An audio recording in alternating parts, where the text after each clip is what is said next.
अस्सलाम वालेकुम तमाम दोस्तों ਨੂੰ किसान पाकिस्तान यूट्यूब चैनल ਵਿੱਚ खुश आमदीद। मैं दोस्तों ਤੁਹਾਨੂੰ ਇਸ ਗੱਲ ਤੇ ਮੁਬਾਰਕਬਾਦ ਵੀ ਦੇਣਾ ਚਾਹਾਂਗਾ ਜਿਵੇਂ ਕਿ ਪਾਕਿਸਤਾਨ ਦੇ ਵਿੱਚ ਪਹਿਲੇ ਪਾਕ ਚੀਨ ਦੋਸਤੀ ਵਿੱਚ ਵਾਈਟੀਓ ਟਰੈਕਟਰ ਸੀ ਪੈਕ ਮਨਸੂਬਾ ਜਿੰਦਾ ਬੜਾ ਰੋਲ ਹੈ ਪਾਕਿਸਤਾਨ ਨੂੰ ਉਜਾਗਰ ਕਰਨ ਦਾ ਔਰ ਜਿੰਦੇ ਵਿੱਚ ਕਿਸਾਨ ਵਾਸਤੇ ਇੱਕ ਬਹੁਤ ਬਿਹਤਰੀ ਹੋ ਰਹੀ ਹੈ।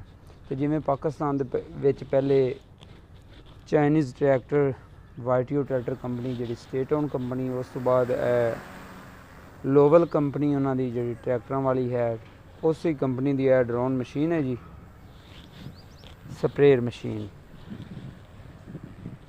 इस टाइम ये रेंट पर चल रही है स्प्रेयर मशीन। और एक दोस्त ने वीडियो सेंड की जेड़े साहिवाल चीचा वतनी यह मशीन चल रही है उस दोस्त का भी शुक्रिया। और सी पैक मनसूबे के तहत इंशाअल्लाह हुकूमत भी जी हुकूमत ने बड़ा एक्शन लिया है इस पर सोचा जिमें कि पाकिस्तान एक एग्रीकल्चर मुल्क होने के बावजूद असी 70% जड़ियाँ दालां ने ना वो असी बाहरों इंपोर्ट कर रहे हैं। वजह की है कि साढ़े कोल अच्छी मशीनरी नहीं है, अच्छे ट्रैक्टर नहीं है, अच्छे बीज नहीं है, अच्छी जहरा नहीं है। तो इंशाअल्लाह आने वाले वक्त में बहुत अच्छे किसानों वास्ते पैकेज भी आ रहे हैं एग्रीकल्चर के रिलेटेड। आप मशीनरियाँ खरीद सकांगे, मजीद होर ट्रैक्टर कंपनियां भी पाकिस्तान में आउणगियां। असी ट्रैक्टर आदि मर्जी के खरीद सकांगे, छोटा वड्डा ट्रैक्टर और अच्छी चीज़। पाक चीन दोस्ती जिमें कि चीन एक ऐसी कंट्री है जिंदे कोल तुसी हर म्यार की चीज़ बनवा सकते हो, यहाँ तक कि तुसी परकिन नूं भुल सकते हो। और इंग्लैंड अमरीका या तुर्की दियां चीज़ां नालों भी इन्हां दियां चीज़ां बहुत अच्छियां हैगियां, यानी कि तुसी हर म्यार की चीज़ इन्हां कोल लै सकते हो। और इंशाअल्लाह हर म्यार की चीज़ पाकिस्तान में अवेल होगी।